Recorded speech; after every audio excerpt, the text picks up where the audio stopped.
right, we are live. That was a fun one. It was, oh shit, 6:16. All right, I'm hoping this is not looking good because I'm not showing Instagram coming up. No, it's on Instagram. Is it? Yeah. Why am I not seeing it? Yeah, I just got the notification for Instagram. All right. Up at the top, it says stream this to your audience. Try it, see what happens. Well, while you're doing that, you'll be happy to know my war against heat pumps. I want to know what the numbers are from yesterday's power outages because we went electric, right? Against everything that I talk about, we went electric for the small ADU down the Cape. Yep. Power went out for 24 hours. The heat pump is completely frozen, will not function after a thawed out. It's done. Brand new heat pump. You're so progressive, Mike, with your ADU and heat pumps. Well, how'd the heat pump work out? There's a year and a half baby, a baby that's a year and a half old in that ADU, and there's no heat because there's no gas. It's all electric. The heat pump's You electric. fell for it. I did. You fell for it. Yeah, this is. Hang on, but when we called the service people, they said just in that area there was almost 100 calls for service. Oh, for the heat pumps. Yes. See, that's strict. Like, so I went with heat pumps up here, and we had a pretty cold couple of weeks at one point. Yep. And I was expecting it to be a problem that we wouldn't be able to, that it would just like, it couldn't keep up, but kept up great. Did you lose power? No. Yeah. So allegedly, I don't know, something about when they lose power and the coils freeze up. Huh.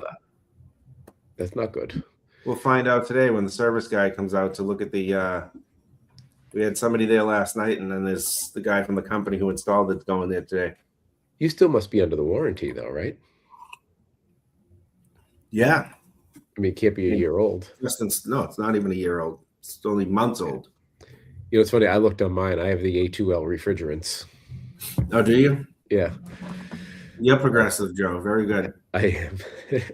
So what Mike and I are talking about. So the most recent edition of the energy code. That's at the national level, though, right? That's not actually federal. They banned the old refrigerants, and it required new refrigerants. Yes. So the new one is A2L, which is better for the environment. The only problem with it is what, Mike? It's more flammable. It catches on fire. What's the old one?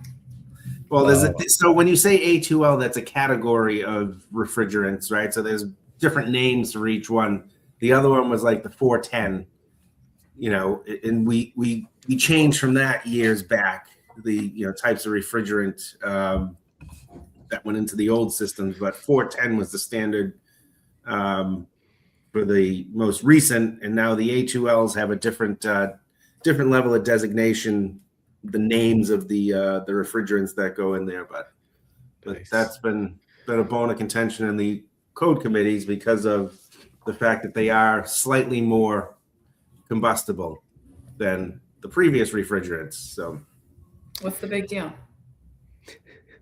I think we don't want to bore the audience because we could really get into it. No, but I'll just give you a quick synopsis. Is being more flammable and then sticking them in the walls in a 5-story podium structure that's all wood, right? But so if it leaks, you don't smell it like gas, so you don't get that. So that's the flammability part. I'm less worried about when you think about it, because look, we put gas lines in walls, right? We put residential gas lines in walls. Gas is flammable. The thing is, you when it leaks, you know it's leaking. Yeah. This stuff, you really don't know it's leaking. And it's typically in steel pipes. True, for the most part. Even WadFlex has Armor Flex, which is the protected gas pipe. Counter-Strike, which is the protected. And I imagine this stuff is limited with how much gas, because it's a closed system. It is. It is limited to the amount of pounds that you can have in the system. Whereas, like, if you've got gas, it's just going to keep ripping. Good morning, Joe. That's why he says, let's go. He must be at the gym. All right. We've got 15 people on YouTube, which is nice. But so let's get into it. I have to run and grab one thing. Do you guys know the 3 stories we're covering? For the most part, I can't switch out and look at them, but so we have. North Miami. Can you just tell people which 3 they are, and I will be back in a second? Yeah, so the third one I'm still not quite sure about. I'm not sure if I was looking at an ad or if I was looking at what the heck was going on there. The website about the real estate abatement? Yeah, but we can get to that. So first is Miami, another condo building, significant violations. This in the wake of, the issue that was, how many years ago was the collapse down there now? God, we're probably talking 5 years ago, Surfside condominiums. So there's a condominium complex down there that has some significant $300,000 worth of fire code violations, doors, fire alarm, standpipe, all that stuff. And they had their assessments, and the management company fled with their money. Then we have the LA fires and the cleaning up of the report, the action report, things to learn. We had that. And then the last one Joe threw in there was a company that is handling tax abatements. They don't just do tax abatements. I looked. There was other things there that they do, that they handle filing of tax abatements for people, which is being on the municipal side. I'll have some comments about how that's actually probably handy, because if you don't know what you don't know, you don't know. You know what I mean? Well, that one's interesting. So hi, Tracy, as well on YouTube. Because recently there's been some criticism in Boston because there was a big ticket house in Beacon Hill that sold, and they were being taxed at like a fraction. They were being taxed at like 2 million, and it sold for like 20 something million or whatever. And Boston has always they never tax you at full market on the residential side, at least from what I've seen. It seems like there's I'm not sure where they're getting their numbers from. Yep. So it's always been under, but I think the criticism is the higher homes end up saving way more when they're getting undercharged. So we have a weird thing in Boston, right, where like the property owners are getting undercharged, and the residential folks are getting undercharged, and the commercial folks are getting kind of almost overcharged. So we might as well just keep going, and I'll give you a quick insight into. So first of all, the assessors isn't 100% correct all the time with the information that they're giving and they're putting out, or they're utilizing for assessment. So the other thing is what you just talked about there, Joe, and I'm not sure Boston has to be the same because it's a state program. Is there's something called economic obsolescence. I traded with an assessor from a town one time and taught him about infectious invalidity. I shared that with him, and then he shared economic obsolescence. So when you have these really large condominiums and really expensive, 15 million, 20 million, those people negotiate their tax rate. They're not taxed the same way. It's called economic obsolescence. Yes. For residential? Yes, because it has to do with the comparable sales and whatnot. So for instance, I worked in a town that has many, many, many multi-million, very large, into the $1 million homes, right? And if you look at the tax rate and you look at what those people pay for taxes, they're still paying a ton of taxes, more than most people, but they're not paying what the house is actually going to be assessed at. We gotta look this up. How often do they negotiate this? Annually? Mike's frozen. I froze there. I don't know why. So he's saying, Reggie's asking, do you do it annually, or what's well, then does it just, once you negotiate, it just increases? Well, anytime there's an assessment, what are assessments? So however, but it stays the same. you keep getting the negotiated rate, whatever that is, it may go up because of the increases in taxes, but you're still not going to be paying what most citizens are paying for their property tax. That's crazy. What is the name But of it's that based term off of the again? comps, like the comps in Yeah. the neighborhood. Is that what? And the theory is that there's not enough comps of that value. So economic obsolescence. Why do I feel like you've talked about this before? I probably have. I used to talk about it when I did that zoning presentation, and people Maybe used, that's where I heard it. I feel like I you used to brought it show up on all the of show the before. large structures around the area. And, So what's the threshold, Mike? Like when do you kick into, like, if you have I don't a know. house that's worth $2 million, like it's probably not. I think it depends on who you are. Okay. Probably. That's crazy. But if you can go, all the assessors information is public info, right? So you can go and you can see what people are being assessed at and what the tax bill is. I think we should be talking about this. I think we're going to do a show on this, and let's blow I'll bring the a top off retired this thing. assessor on to let us behind the curtain. Oh yeah, that sounds electric. I'm You not got talking about electric this you got a morning. CPA the next week. We'll bring in. Who talks about Yeah. tax policy. Yeah. All right. So, but staying with it. So it started with that website you're freezing, Mike.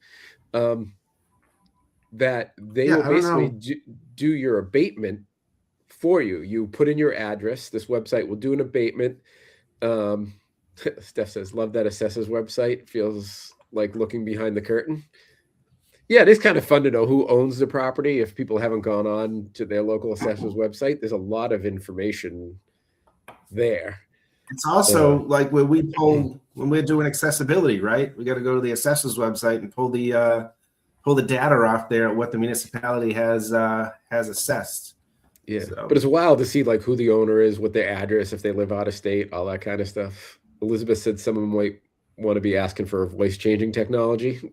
Yeah, people are going to be not too happy if we expose people underpaying taxes. Right, but I'm back going to switch. Wi-Fi. Yeah. So All right. give me a moment. Reggie and I will keep talking. So Reg, this website, you put in your address and it'll basically file an abatement for you automatically.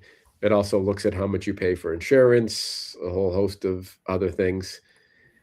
But where I was thinking it is with the major cities having all their real estate tax problems where they're getting all these abatements, if this makes it even easier, because it says it does commercial as well.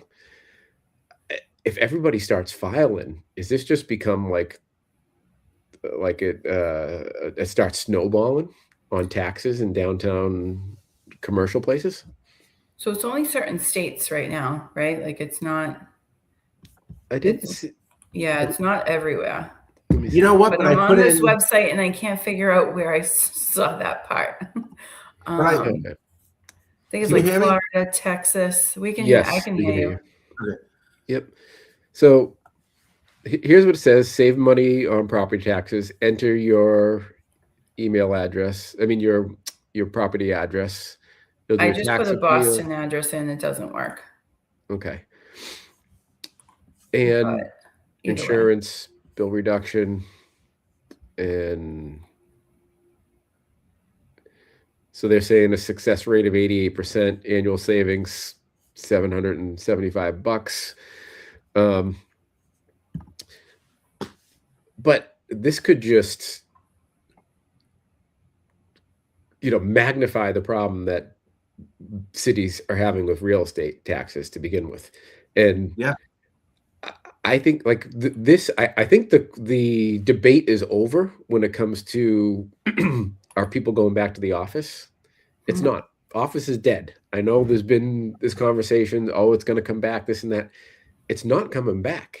It's dead. And we're seeing like BP, Boston Properties, is taking some office park and they're going to convert it into residential. They're going to tear it all down, build like retail and apartments and all that stuff. They've done it somewhere else. Lupoli companies, the Sal's Pizza folks, they're doing that. They took an office park, I forget what town it was in, tearing the whole thing down. They're not doing that because they think it's just cyclical and the office stuff is coming back. It's over. Right. And if these major cities start getting more and more tax abatements, I'm not saying this is going to be the thing that does it, but this is just a sign that it's going to be easier to do. And from what you're saying, Mike, it seems like it's a hard process. If they make it easy, why don't throw it in? What do you got to lose? Yeah. No, I mean, it's abatement is not too difficult, right? And then there's a state board that handles so you have your locality, and then you have a state board that handles any appeals of the local decision. So, I mean, it's again, there's so much. It's like lottery tickets that you don't know that you won on. It's just money sitting there that probably is available, and people don't, because of the process, they don't go after it. They don't look at it. People don't even know, right? So This is also income that towns, have in the coffers that, they rely on every year, and it's going to be, if it's not rightly so, or if it's not applied appropriately, some of that money's going to disappear. Yeah. Steph says, listen, Joe, if low-rise jeans are coming back, so is the office. Yes. Low-rise jeans are back. Yes. And I mean, really? Yes. And then, like, of course, you see the absurd stuff on social media where they're like the whale's tail's back. And then, and then I find out, right, how did this fucking start? Thanks, Steph. Coach Holland, good morning. Hat, good morning. Then I see that, or I discover, like, this just shows how naive guys are. When girls would do the whale's tail thing, that was on purpose. I just thought it was like they had such low G's that would like happen. Like the guy with his underwear showing that shouldn't be showing. Yeah. Like the plumber or whatever is not doing. Was this on the docket today to talk about? It's not. It should be. Steph brought it up. Yeah? Stop blaming Steph. Don't blame Steph. And I was like, what? I was like, I was so naive. Who knew? Yeah. But Steph, we were in Mike and I at least were in our prime when they were in style the first time. So yeah. All right. So yeah, it goes to, I think the real estate taxes are going to continue to be major problems in big cities. And population decline. Did you see CNN showing like where recently they did a thing on all the states that they're moving to and all they're moving out of? Massachusetts was on that list. And it was a big number. I think Pioneer said, 122,000 or 125,000 people less since 2020 or 2022. That's a lot. Yeah. And budgets are projected out based on what, property tax is a big part of that budget, obviously. And property taxes and budgets are projected out based on the amount of taxes coming in. So where is this money going to come from now? Right? The rainy day funds are going to start disappearing, which is the backup for the bills, the backup for payments. So it's going to be interesting to see what happens. And then permits, right? Permits slow down. Mm-hmm. Yep. That's another thing. Like everything is going against, especially big cities. But I don't know if you've heard, there's been recent talk where a number of states, they're worried about the pension system. Right. And being able to fund it. And, they're saying it's going to happen in some states that they're not going to have the money. And pretty soon they're not going to have the money. And they're saying, well, the states are going to try and federalize it and make the feds pick up the tab. And they were saying, depending on who gets in office the next time, it could go one way or the other. But there's a lot of serious talk around the federal government having to pick up these state pensions. Federalize. We might not even have Social Security in a number of years, for crying out loud. We're going to federalize the pensions now. Yeah, it's crazy. We're going to have to convert all these office buildings into nursing homes. Joe, the states that own well is actually servicing California, Florida, Georgia, Illinois, New York, Texas, and Washington right now. Those are the ones that are what, in danger of it? No, those are the ones that Own Well offers service to. Oh, thank you. Yeah, you know what's funny? It sounds a lot like Orwell. And I'm like, this whole Big thing Brother, is George Orwell. Yeah. Yep. So before we move to the next topic, thanks to Citywide, who always supports us in everything we do, whether it's this rundown or the Mass Construction Show. So thanks to Pete and all the guys over there. So if you need a general contractor, subcontractor, they do a lot of self-perform stuff. Check out their millwork production. They're producing cabinets and millwork for many projects around the city. So check out Citywide. We appreciate them. The meetup. So for our regulars that are on, we're probably looking to do March 26th. So if you wouldn't mind jumping in the comments and let me know if you can do that. We are looking at the Mighty Squirrel in Waltham. We'll do 5 to 8. Also, people watching this after, I lost the sweatshirt list. Mm-hmm. So I had the list of people and I ordered the sweatshirt. So I have the sweatshirt. So when we do the meetup and you come there, I'm hoping to give you your sweatshirt. But I lost the list. So I don't know. We'll figure it out. When you come there, we'll get you a sweatshirt. But please let me know if you can need to order more. 26th. You think we need to order more? Yeah, I think we need to order more. I've got 40 of them. Oh, we need 50. We need 52 of them. All right. What do you have up your sleeve over there, Mike?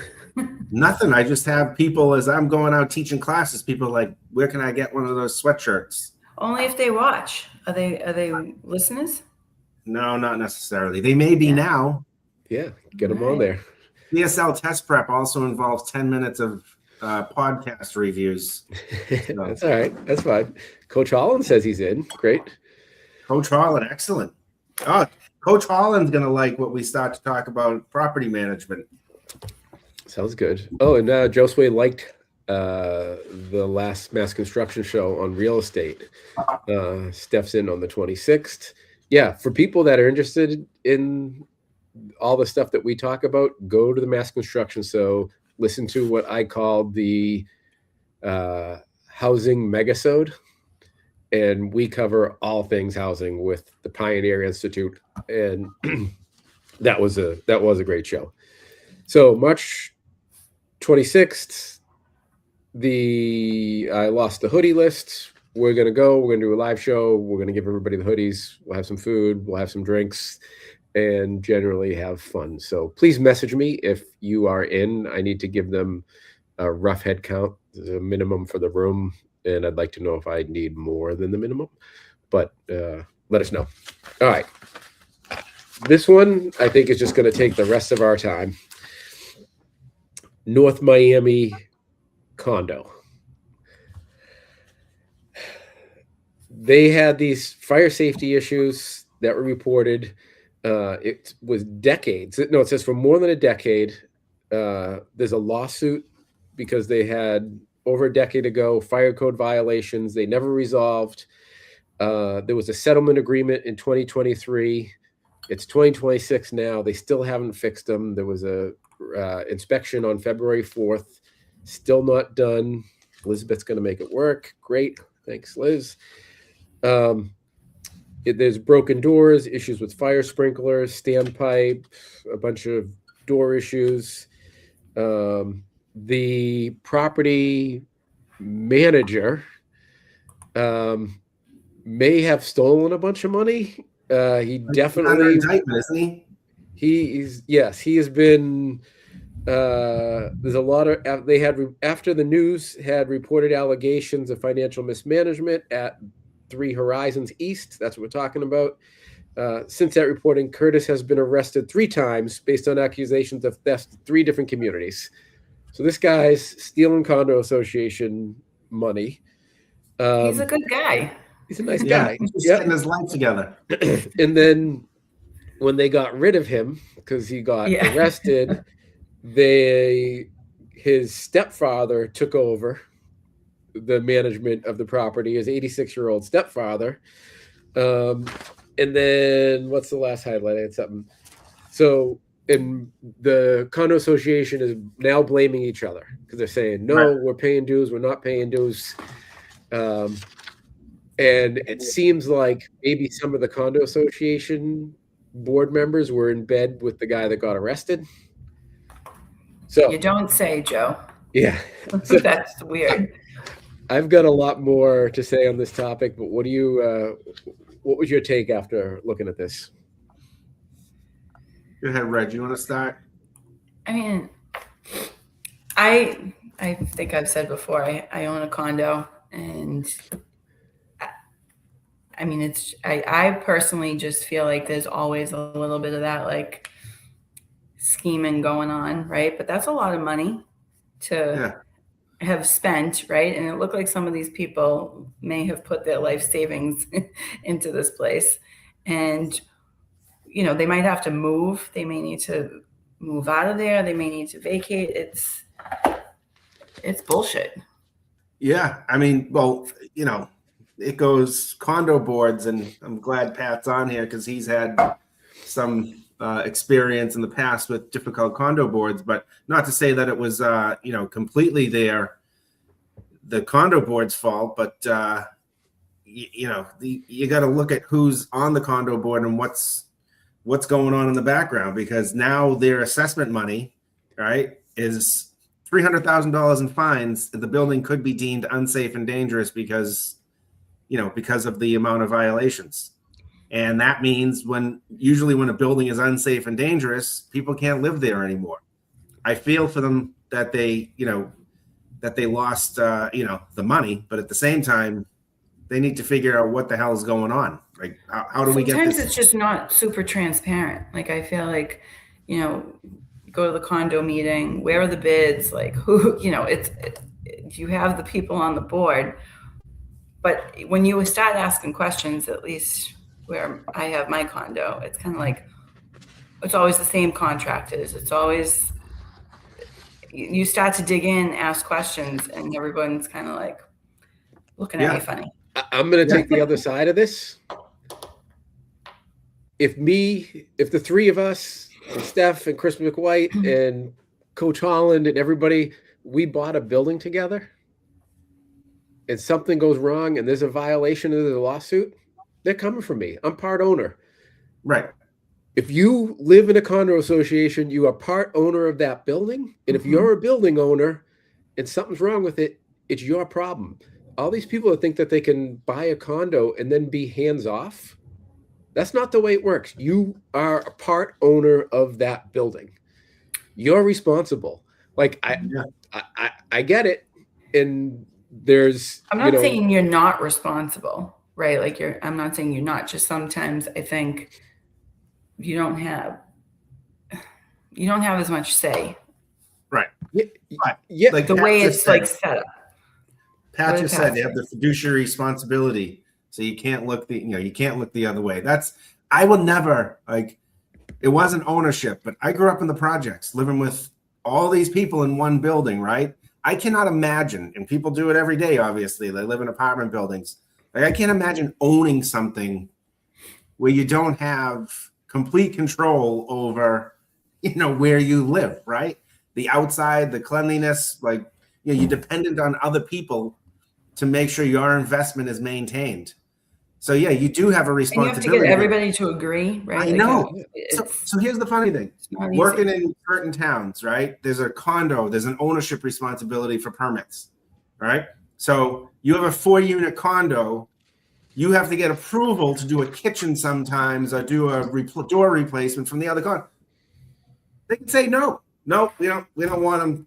We don't want her. We don't want them to do that improvement. It would happen in kitchens and stuff. When people were gutting kitchens, people would say no. And then the other condo owner had said no, would come in 6 months later and ask for a permit to do their kitchen and can't believe that the neighbor said no. You know what I mean? Like, so the dysfunctionality of condominiums, it's a difficult ask when you have now 150 condo owners, right? Or 100 condo owners or even 50 condo owners. And you have a board that's supposed to be representing them.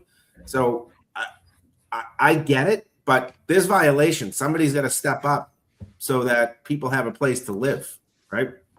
Yeah, I mean, I don't disagree. crap system. Yeah. Right. But I just want to bring it up because everybody should be well aware if they're going into a condo association, everybody thinks like, oh, well, it's the property manager's problem. Right? No, it's your problem. You're the owner. Guess what? You hired the property manager. Well, I didn't know who it was. Well, you do your little election, and those elections have consequences, as everybody likes to say. And now there's shit management. And this thing is worse. This thing is like the WWE. It's friggin' great. So they go in, they start interviewing the attorney, Zollberg. They're aware at the moment that the building doesn't have money. Right? And then she says, you have some people not paying maintenance, so it's hard for the association to run, this attorney says, while a resident shouted, not true, not true. And then it says, so the lawyer says, so, okay, they claim it's not true. The board says it's true, Zollberg responded. They have a $300,000 water bill. Right. Unpaid. And like, it's nuts. There's people. But if these people are paying their HOAs, maybe. But yeah. they like, I don't know. So say I'm paying my HOAs every single month, and this property management company is just not paying the bills and essentially stealing the money for sure. Right? Like, so it's so messed up. But you, as the owner, has to sue the property management company. Yeah. Right. Yeah. Exactly. And they're going to have to come up with the money in the meantime, and then try to recoup the money from the lawsuit, right? But if that guy files bankruptcy and he's in jail, he's gone. He's a goner. His stepfather's no better.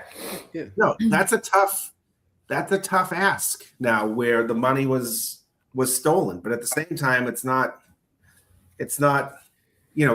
doesn't go away because of the inability. People are living in a building. $300,000 just in water. That has nothing to do with any of the safety violations. They're lucky they'll get water if the sprinklers go off, for God's sakes, at this point. I don't think those heads are going to work anyway. But here's the thing. So and this is why condo associations are so bad, because you have a group of people. Now they all have to agree on who we're going to hire. Who do you think's getting hired? The cheapest friggin' person out there, because none of them want to pay a high HOA fee, right? Condo fee, or the one that's in bed with the friggin' property management. Yep. Yeah. So, they're either connected, because it seems like there's some accusations of the condo board might have been in bed with the property manager, and that's probably why they said, oh, well, let's keep this covered up. You got arrested, we'll hire your stepdad who will keep everything swept under the rug. But so that's the problem. You have all these people that are going to vote for who should be the property manager. They know nothing about this, so they just hire the cheapest person. The cheapest person's a fucking criminal, steals all the money, and then they're like, oh, well, what do we have to do? We couldn't do anything about it. We didn't know what was going on. Your building, you own it. Like, you shouldn't have hired a convict, right? And so it's a mess. It's funny, that reminded me of New Orleans. Remember how they had the third-party inspectors, and then they got in trouble and the guy got arrested, and like they hired his brother or something like that. Yeah. It was very. So let me tell you something else that happens that people don't realize. So there's two ways here: in a landlord situation, or then in a condo board situation.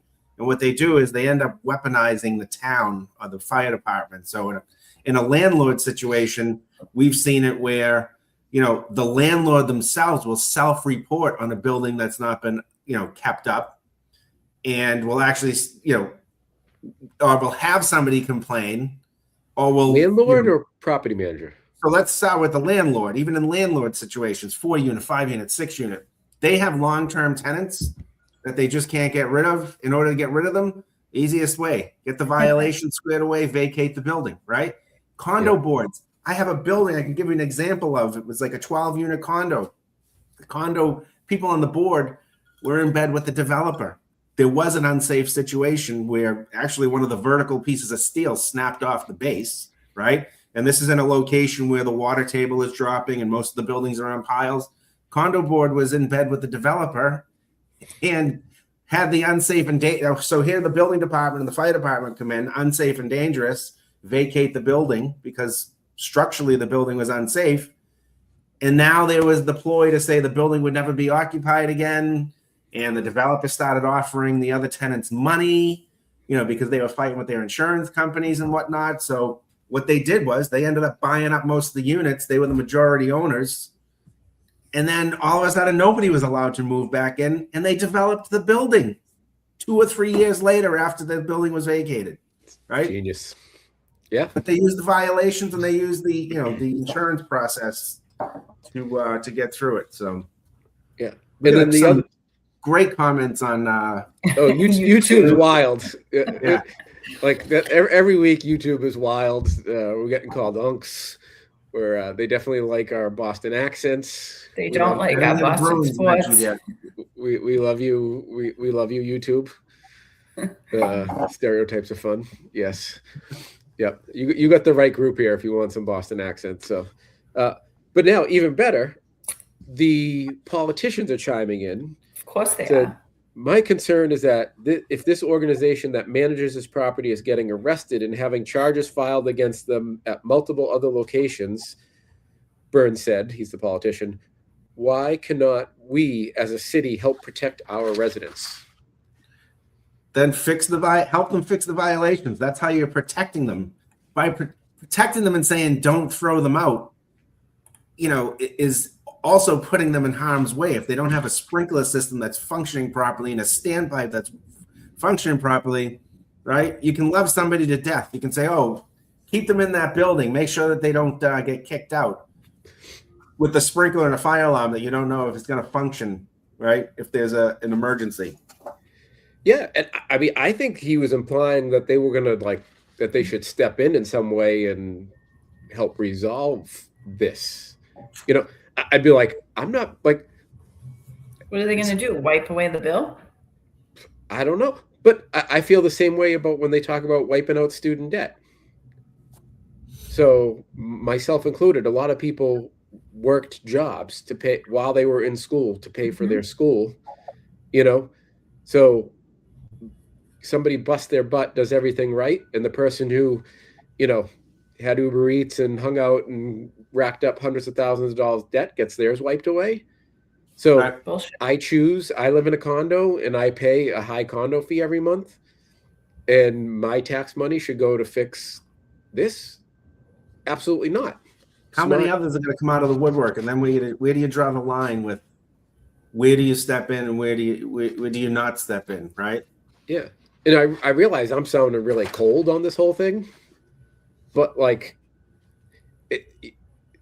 you're the owner, right? Nobody cries for the owners of companies, right? But it is hard. I know it is hard. I feel like you don't have as much say as you think you do. And I think that's the point, Joe, right? Like you are you are an owner, but if I'm paying every month, I don't know if I would be considered negligent. You don't have a lot to say. Yeah, I mean, you are. So let me give you this example. This is a true life example that's taking place right now. It was contacted. There's a condo association. It's probably 180, 200 units in a building, brick building.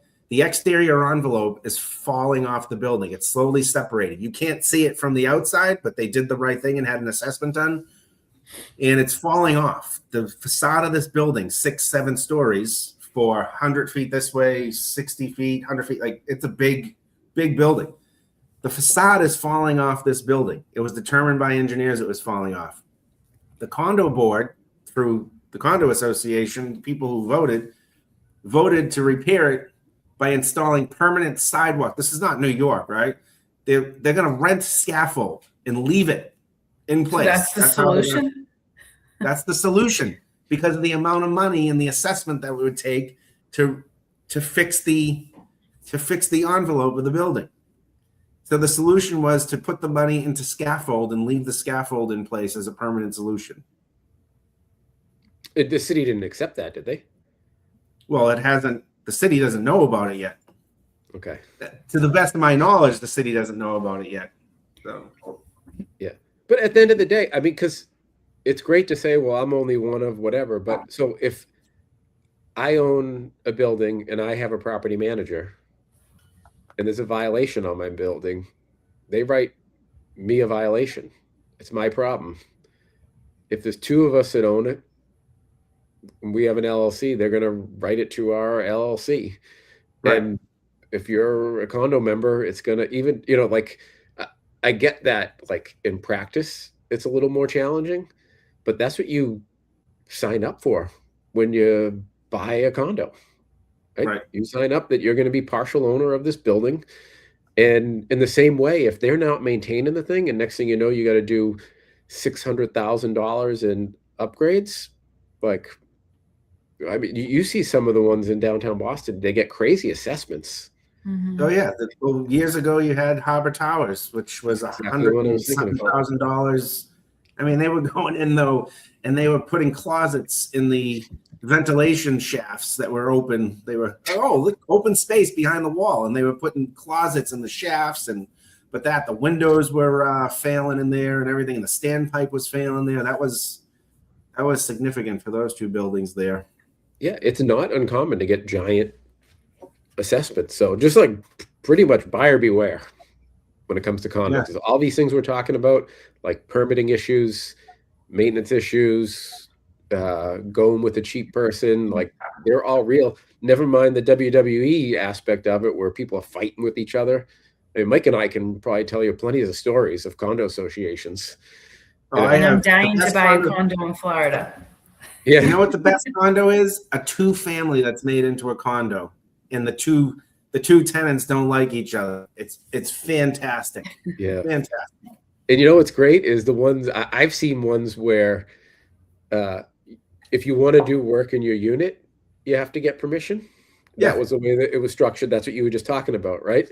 Yeah. But I had one where it didn't say anything about the outside.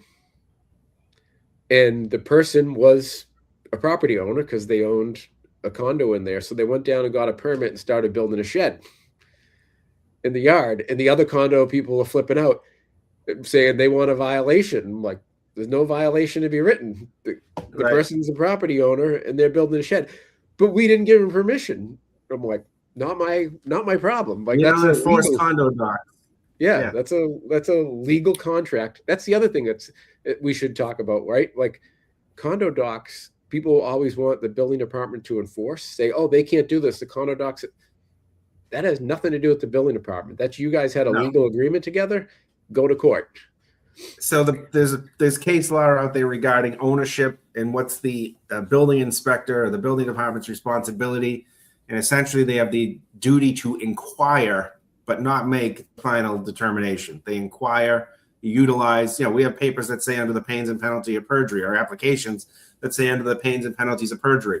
We're not doing background checks on every single person that comes in to determine, what section of the earth that you own in that condo association. It's just not feasible with the amount of permits that come in to do that depth of a search. So we don't enforce condo docs. We ask and we inquire and we ask the other condo association or to get a letter from the condo association or an approval.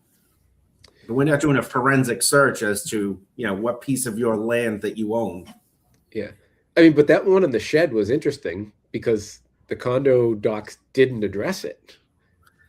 It's interesting because that's the actual case at the Mass State Supreme Judicial Court regarding a shed and steps down to a beach that somebody had installed.